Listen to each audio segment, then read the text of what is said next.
Hello, my friends. Welcome to Adda 24/7. I'm your mentor Veer, and I'm here with a very interesting, थोड़ा सा हटके but a very important topic. I was getting a lot of queries from a lot of students who are thinking of preparing for RBI Grade B कि sir मैं 2023 में दूं या 24 में दूं. सर आपका 2024 का कोर्स कब आएगा? तो ऐसी बहुत सारी क्वेरीज आ रही थी दोस्तों. तो उन सभी को एड्रेस करने के लिए I came up with the video that should you apply for 2023 और शुड यू गो फॉर 2024. तो इस वीडियो में आपको वो आंसर शायद मिले, एंड शायद क्यों, डेफिनेटली आपको मैं कोशिश करूंगा कि वो आंसर मिले कि आपको अप्लाई करना चाहिए या नहीं, आपको प्रिपेयर करना चाहिए या नहीं, considering the required time frame for the preparation of this examination. तो चलिए दोस्तों, without wasting any time, let's get started. But before starting our video guys, अगर आप अपने चैनल पे नए हैं तो please download our Adda 24/7 app from the link given in the chat box. नहीं तो डिस्क्रिप्शन में मिल जाएगा. Download it and check out the free material that is very much relevant for any of the exam that you are preparing for. Moreover, आप कोई भी course by करें तो हमेशा ऐप के थ्रू करें, बिकॉज यहाँ आपको मैक्सिमम पॉसिबल डिस्काउंट मिलता है. तो please always buy it from the app. तो इसको कहीं ना कहीं सेव करना आप लोगों के लिए बहुत इंपॉर्टेंट हो जाता है. मोर ओवर, जल्दी से वीडियो के नीचे 3 बटन आ रहे हैं. रेड कलर का सब्सक्राइब का, उसी के बराबर में बेल आइकन एंड एक लाइक का बटन. तीनों एक साथ दबा दो सो दैट आपको ऐसी इंटरेस्टिंग वीडियोस का अपडेट मिलता रहे. तो दोस्तों बात करें फिर. बट बात करने से पहले देखो, अगर आप आरबीआई ग्रेड बी का प्रिपरेशन का मन बना चुके हो और नहीं भी बनाया है तो दोस्तों ये 4 वीडियो मैं आपको डेफिनेटली सजेस्ट करूंगा और ये आपको कहीं ना कहीं बहुत ज्यादा हेल्प करने वाली हैं in your preparation for RBI grade B 2023. और या किसी भी एग्जाम की प्रिपेयर कर रहे हो तो ये वीडियो तो बहुत ज्यादा मस्ट हो जाती है. ठीक है, तो एक छोटा सा एक रिक्वेस्ट है, प्लीज ये चारों वीडियो, स्पेशली अगर आप आरबीआई ग्रेड बी की तैयारी करना चाहते हैं 2023 और नहीं मन बनाना चाहते हैं, तो at least they will help you a lot. One is the deadly mistakes that you commit in during the preparation, ये वीडियो. इसके बाद you can follow the 60-day study plan. ठीक है, and then phase 1 and phase 2, the entire decoding of RBI grade B examination is being done here. इन चारों video से आपको इस exam की जो रिक्वायरमेंट है वो समझ में आ जाएगी, और समझ में आ गई तो कहीं ना कहीं प्रिपरेशन बहुत आसान हो जाएगी. चलिए तो दोस्तों, आज टॉपिक ऑफ द डे पे आ जाते हैं. Should you apply for this job और नॉट. और जॉब कौन सी है? वो है RBI ग्रेड बी.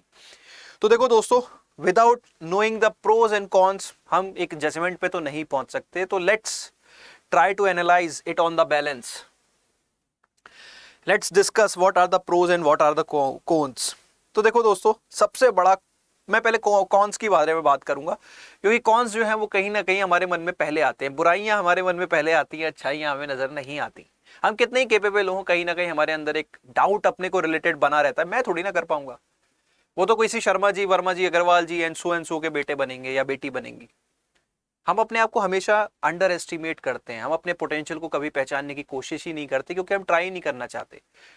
तो वो जो नेगेटिव एटीट्यूड है, कहीं आज वहीं से शुरुआत करते हैं. And this could be the punch of our video also, कि वो नेगेटिव एटीट्यूड अपने को गिव अप करना पड़ेगा. We need to give up the cons. But क्यों? तो पहले बैलेंस तो बना ले. तो देखो, RBI grade B, bureaucrats in the banking system. तो कहीं ना कहीं जब ब्यूरोक्रेट्स का वर्ड लग गया तो you can equate them with the bureaucrats in the administration. But हाँ, ब्यूरोक्रेट्स इन द एडमिनिस्ट्रेशन, उनके पावर्स वगैरह ज्यादा होते हैं. लेकिन अगर मैं पे और पर्क्स की बात करूंगा अभी, तो फिर यहाँ पे एक कंपैरिजन गलत हो जाएगा. ठीक है, तो let's talk about the cons first. तो RBI grade B, top notch जो बैंकर्स होते हैं, हर, अगर मैं बोलूं, देखो एंटायर बैंकिंग इंडस्ट्री, किसी ना किसी, हर बैंकर का सपना तो होता है RBI grade B, not grade B, RBI के लिए काम करना. किसी भी उठा के देख लीजिए, कोई RRB PO, RBI clerk, sorry RRB clerk हो, एसबीआई पीओ, एसबीआई क्लर्क हो, हर तरह के बैंकर, इवन जो सीनियर लेवल के जो बैंकर्स होते हैं, उनका भी कहीं ना कहीं सपना होता है. लेट्स, अगर आपको यकीन नहीं होता तो एक अपने आस पड़ोस या रिश्तेदारी में अगर कोई बैंकर है तो try reach out to them and then ask them, क्या वो अपनी करंट जॉब में खुश हैं या आरबीआई जाना चाहते हैं. तो वो डेफिनेटली एक मन में तो बात आएगी कि आरबीआई. ठीक है, तो कहीं ना कहीं टॉप नॉच, ये पॉइंट जो है ये हमारा वैसे प्रोस का हो गया. बट कॉन्स के बारे में बात करूं कि यार देखो, ये जो टॉप नॉच जो बैंकिंग जॉब आती है, उसमें नंबर ऑफ वैकेंसीज बहुत कम रहती हैं. 1 सेकेंड दोस्तों, थोड़ा कलर चेंज कर लेते हैं मार्कर का. और इस बार के जो नोटिफिकेशन में वैकेंसी है वो है हार्डली 222. ठीक है, तो एक ये बड़ा सा पॉइंट बन जाता है बहुत सारे बच्चों के मन में कि यार 200 वैकेंसीज हैं, मेरा तो नहीं होगा। बट ट्रस्ट मी, एक लार्ज चंक ऑफ पॉपुलेशन जो फॉर्म फिल करती है वो कभी सीरियस होती नहीं है सिर्फ इसी एस्पेक्ट से, सिर्फ इसी एस्पेक्ट से वैकेंसी नहीं है मैं क्या तैयारी कर रहा हूं। क्योंकि उन्हें, मैंने अभी बोला ना, हम अपने आप को अंडर एस्टिमेट करते हैं, हम अपना रियल पोटेंशियल जानना भी नहीं चाहते कभी। घर वालों ने ये बोल दिया यही कर लेते हैं, घर वालों ने वो बोल दिया वो कर लेते हैं, घर वालों ने कहा सरकारी जॉब की तैयारी कर लो, कोई भी मिल जाए ठीक है। We never want to identify our real potential. क्यों? क्योंकि कभी हम पहले नहीं पढ़े, तो हमारे शायद कोई बैकग्राउंड वैसा था कि सपोज मतलब बहुत सारे मन में मैं स्पेसिफिक नहीं चाहूँगा, बट बहुत सारे मन में we can say debatable topics चलते रहते हैं जो हमें कहीं ना कहीं एक जो हमारी करंट सिचुएशन है उससे कॉम्प्रोमाइज करने के लिए राजी रखते हैं। We do not want to excel. तो और एक्सेल करने, जब देखो चमकना चाहोगे तो हर कोई नहीं चमकता है, ठीक है। तो नंबर इसलिए यहाँ पे कम रहता है, तो वैकेंसीज बहुत कम आती है। सेकेंडली, अब अगर हम देखें इस एग्जाम की रिक्वायरमेंट, देखो ये क्या कोई भी एग्जाम हो तो उसके लिए कुछ डेडिकेटेड मंथ ऑफ प्रिपरेशन चाहिए, और ये तो हम बैंकिंग का सबसे बड़े एग्जाम की बात कर रहे हैं, आरबीआई की। तो यहाँ के लिए आपके पास डेडिकेटली एटलीस्ट 90 दिन तो होने चाहिए, 90 दिन तो होने चाहिए, ठीक है। तो 90 दिन कहीं ना कहीं अगर हम देखें तो हमारा, अगर 1 मई से देख ले, ठीक है, हमारे कुछ 1-2 दिन वेस्ट हो गए हैं, तो मई, जून और जुलाई के लास्ट में आपका एग्जाम है, तो 90 दिन तो हमारे पास हैं, 90 दिन हैं। तो यानी कि अब हमें टाइम वेस्ट नहीं करना है। बट ये जो टाइम कंस्ट्रेंट है, जैसे जैसे क्लॉक टिक टिक होती रहेगी, ये एक कॉन बनता चला जाएगा, क्योंकि आरबीआई का जो सिलेबस है that requires certain days of dedicated preparation. But 60 से 90 दिन में I have known a lot of students who have been who are now in the RBI and who have been my students, they have made it in 60 to 90 days. हाँ, ये नहीं है कि जो मतलब भर के ऐसे बच्चे थे, हाँ 2-4 बच्चे ऐसे जरूर थे जिन्होंने ऐसे किया है, मैक्सिमम 10 होंगे, बट किया है। चाहे वो 10 ने किया है। जॉब छोड़ के देखे, उनकी भी बहुत अच्छी जॉब थी, लेकिन उनका एक सपना था कि मुझे कुछ बेहतर करना है। बहुत अच्छी जॉब थी, एक को तो if I am sure about it, तो वो तो मतलब बहुत ही हाई पैकेज पे भी था, बट वर्क लाइफ बैलेंस का इशू था, तो ही देन ड्रॉप्ड आउट। उसने जॉब को रिजाइन किया, आई थिंक 2021 की बात है, दिसंबर में उसने रिजाइन किया, then he went on the preparation, ठीक है। तो ये डिफरेंट एस्पेक्ट्स आ जाते हैं। अब देखो टाइम भी यहाँ पे एक मेजर कंस्ट्रेंट तो है, it is also a con. आज की डेट में it is a con as of now. और क्या कॉन हो सकते हैं इसकी प्रिपरेशन में, कि सर अगर इतने और भी एग्जाम्स की प्रिपरेशन से मेरा मन डाइवर्ट होगा, ठीक है, तो देखो वो आपका एक अपना पर्सनल लेवल पे मैं बोलूंगा। हाँ चलो, एक और कौन है इसका, सिलेबस इज क्यों एक परसेप्शन जो बच्चों के मन में बना रहता है वो ये रहता है, सर इसका जो एग्जाम है, ठीक है, बाकी एग्जाम में क्वांट रीजनिंग, इंग्लिश आता है, करंट अफेयर आता है, हम कर सकते हैं, लेकिन इसमें 2 मेजर सब्जेक्ट ऐसे हैं जो हमने कभी नहीं पढ़े। बहुत सारे स्टूडेंट्स ऐसे होते हैं जिन्होंने नहीं पढ़ा होता, एक फाइनेंस एंड मैनेजमेंट और दूसरा ईएसआई, ठीक है। तो देखो दोस्तों, ये दोनों सब्जेक्ट हो सकता है आपके लिए नए हो, बट ट्रस्ट मी, इन्हें करने में बहुत ज्यादा टाइम नहीं लगेगा, बहुत ज्यादा टाइम आपको चाहिए भी नहीं। इसीलिए मैं कह रहा था वो जो 2 वीडियो हैं उनमें मैंने entire strategy about FM, ESI, इन सभी के बारे में बात की है, तो वो वीडियो भी आप लोगों के लिए कहीं ना कहीं इंपॉर्टेंट है। बट ये भी एक कौन हमारे मन में क्रिएट करता है, यार मेरा कॉमर्स बैकग्राउंड नहीं रहा है, क्योंकि कहीं ना कहीं मन में आता है बैंकिंग की जॉब है तो कॉमर्स वालों के लिए होती है, मैं तो इंजीनियर हूं। बट ट्रस्ट मी, सबसे ज्यादा इस एग्जाम को, जब ये नंबर फाइनल आपके सामने आएगा ना, तो ज्यादा majority of these 222 candidates would be engineers, not from commerce background, may be mechanical engineer. तो ये जो 2 सब्जेक्ट हैं, ये कौन आपके मन में है, this is not a con. FM is one of the easiest subject of RBI, trust me, चाहे हम फेज 1 कंपेयर कर लें या फेज 2 कंपेयर कर लें, FM is the easiest. You can do it even with in a time frame of 10 to 15 days. तो दोस्तों, ये है कुछ मेजर कॉन्स जो आपके मन में आते हैं। Now let's talk about pros, कि इस जॉब की तैयारी क्यों करनी चाहिए। पहली चीज तो देखो, सबसे पहली बात है कि यार सपोज सिलेक्शन हो ही गया, मेहनत की और सिलेक्शन हो गया, और ऐसा होता भी है। ऐसा नहीं है कि अगर आप सिंसियर एफर्ट्स डालो तो बहुत ही रेयर चांस है, देखो होता सबके साथ है कि सर मैंने तो बहुत सीरियसली पढ़ा था। अगर आप एग्जाम की रिक्वायरमेंट समझते हो, उस एग्जाम की रिक्वायरमेंट क्या है, और आपने अच्छी मेहनत की है, तो डेफिनेटली सिलेक्शन ना होने का कोई कारण नहीं बनता, फिर चाहे 1 वैकेंसी हो या 200 हो या 2000 हो, फिर आपका सिलेक्शन कोई नहीं रोक सकता। तो लेट्स से आपका सिलेक्शन हो जाता है, तो देखो highest paying government job, highest paying government job comparative with even IAS, highest salary, highest perks. हाँ, पावर आईएएस के पास ज्यादा होती है डेफिनेटली ठीक है। देन अगर हम बात करें वर्क लाइफ बैलेंस, एक आईएएस की वर्क लाइफ बैलेंस कुछ नहीं होता, ट्रस्ट मी, बट आरबीआई की work life balance is one of the best, one of the best, trust me. ऐसी वर्क लाइफ बैलेंस आपको इवन जैसे आप देखते हो ना प्राइवेट सेक्टर में वो गूगल वगैरह के ऑफिस, उससे बेहतर ऑफिस, उससे बेहतरीन वर्क लाइफ कल्चर, बहुत ही अच्छा। एक ह्यूमन नीड की जो जो रिक्वायरमेंट होती है, आरबीआई हर उस नीड को कैटर करने की कोशिश करता है। तो they have the one of the best HR policy, जिसकी वजह से यहाँ पे आइट्रेशन, जो बेसिकली जो लोग आरबीआई को लीव करते हैं उनका नंबर भी it is hardly less than 2%। तो मतलब अगर आप मतलब बात करें तो पहला कौन, तो मतलब प्रो तो सॉरी, तो वो तो बहुत ही ज्यादा अट्रैक्टिव लगता है, लेकिन सर उसके लिए अपना सिलेक्शन होना भी तो जरूरी है। अगर सपोज सिलेक्शन नहीं हुआ तो then again there is a pro associated with the RBI grade B preparation. Now दोस्तों, पहली चीज,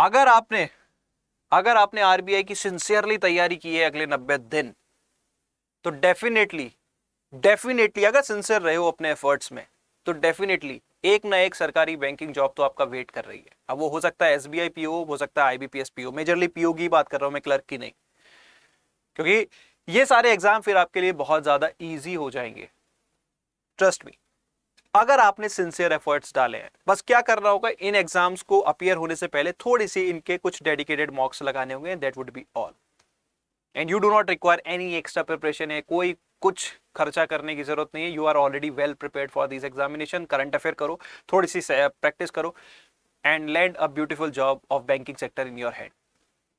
तो पहली चीज तो ये, अगर आपने आरबीआई की तैयारी सिंसियरली की है, ठीक है। Next,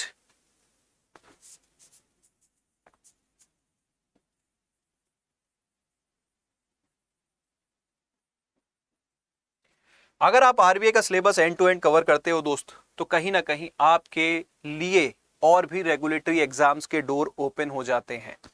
A major chunk of RBI syllabus overlaps with other regulatory exams. Even जैसे अगर हम देखें, अगर आप आरबीआई की तैयारी कर रहे हो तो ऑलमोस्ट आपकी आईआरडीआई की तैयारी है, थोड़ा सा एंगल चेंज करना पड़ेगा, इंश्योरेंस सेक्टर का वहां पे एंगल लाना पड़ेगा, बट अगर आपकी अप्रोच ठीक है, वो अप्रोच अगर आपको समझ में आती है, जो कि आरबीआई कहीं ना कहीं बिल्ड कर देगी, क्योंकि आरबीआई में भी डिस्क्रिप्टिव राइटिंग है, तो आपका आईआरडीआई की तैयारी है। सिमिलरली ऑल जो हमारे डिफरेंट फाइनेंशियल इंस्टीट्यूशंस के एग्जाम होते रहते हैं time to time, one major such exam is NABARD, which is again a dream of many of the bankers and freshers। तो वो भी यहाँ आपका, उसकी भी almost major chunk of the syllabus is already been covered. एक एक्स्ट्रा सब्जेक्ट है ARD, वो आपको यहाँ पे करना होगा बस। तो कहीं ना कहीं प्रोज की बात करें तो प्रोज में दोस्त सिर्फ वो सैलरी वगैरह के बात टर्म्स में बात नहीं करूंगा, आपके पास खोने के लिए नहीं है कुछ, सिर्फ सीखने के लिए है। खोने के लिए सिर्फ एक ही चीज है कि देखो, अगर आप सिर्फ तैयारी करने का मन बना के बैठे थे, तो हो सकता है कि इसमें तो नहीं हुआ, कहीं और डेफिनेटली हो जाएगा अगर आपके एफर्ट सिंसियरली रहे, और हो गया तो लाइफ सेट है, ठीक है। तो बहुत सारे बच्चे जो मेरे से पूछ रहे थे, देखो क्योंकि अगर मैं इसके बाद बहुत सारे पॉइंट्स बनाता रहूं तो वो कहीं ना कहीं एक वीडियो को लंबे करने की बात होगी। कंक्लूजन पे आते हैं सीरियसली।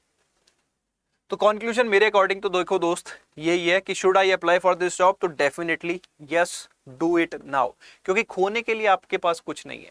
ऑलरेडी आपके पास, अगर आप इस एग्जाम की तैयारी कर रहे हो, तो या तो आप कोई जॉब कर रहे हो जिससे आप मूव करना चाहते हो, that means you are not satisfied at your current situation, तो सेटिस्फेक्शन तो वहां पे भी नहीं है। या फिर आप एक फ्रेशर हो जो एक अच्छी जॉब की अपॉर्चुनिटी ढूंढ रहा है, तो आपके पास जॉब नहीं है। तो चाहे आपके पास जॉब है, चाहे आपके पास जॉब नहीं, अगर आप आरबीआई के बारे में सोच रहे थे तो प्रिपरेशन करो। This will not only enhance the skills, जो आप एफएम पढ़ते हो वो आपके स्किल्स को भी एनहांस करता है, जो आपकी एग्जिस्टिंग जॉब में भी आपको कहीं ना कहीं हेल्प करेगा। एंड एक कहीं ना कहीं एक अच्छी बैंकिंग जॉब को तो प्रोवाइड करा ही देगा, होपफुली, टचवुड, अगर आप एफर्ट्स सिंसियर रखो। तो दोस्त, खोने के लिए कुछ नहीं बचा। अब एक और चीज आ जाती है मन में कि सर आरबीआई के लिए तो हमें कोर्स ज्वाइन करने पड़ते हैं, और सर मार्केट में कोर्स बहुत महंगे महंगे हैं, ठीक है।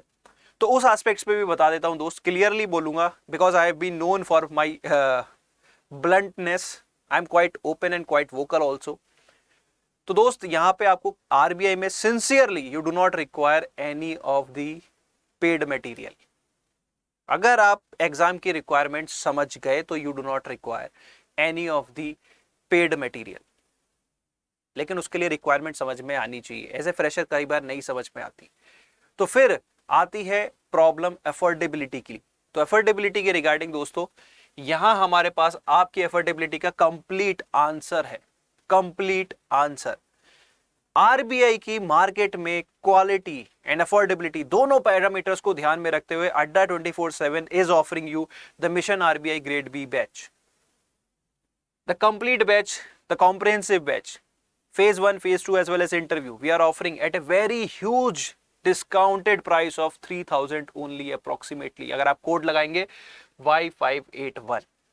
इसके अलावा सिर्फ अगर आपको फेज 1 की तैयारी करनी है कि सपोज मैं सिर्फ एक बार टेस्ट करना चाहता हूं फेज 1 को, मैं देखता हूं आरबीआई किस लेवल का आता है, तो आप सिर्फ फेज 1 की कर सकते हैं। आपको सिर्फ फेज 2 करना है, यार मैं अभी फेज 1 मुझे कोई नहीं देना, मैं एक फाइनल ईयर स्टूडेंट हूं, मुझे फेज 2 की तैयारी अभी करनी है, मैं आगे देखूंगा जब कॉलेज पास आउट हो जाऊंगा। या आप सिर्फ फेज 2 करना चाहो, मेरा क्यूआरई वगैरह सब तैयार है, तो आप फेज 2 की डेडिकेटेड कर सकते हो। Even subject wise we are offering the content, FM, ESI, phase 1, phase 2 and the comprehensive as well.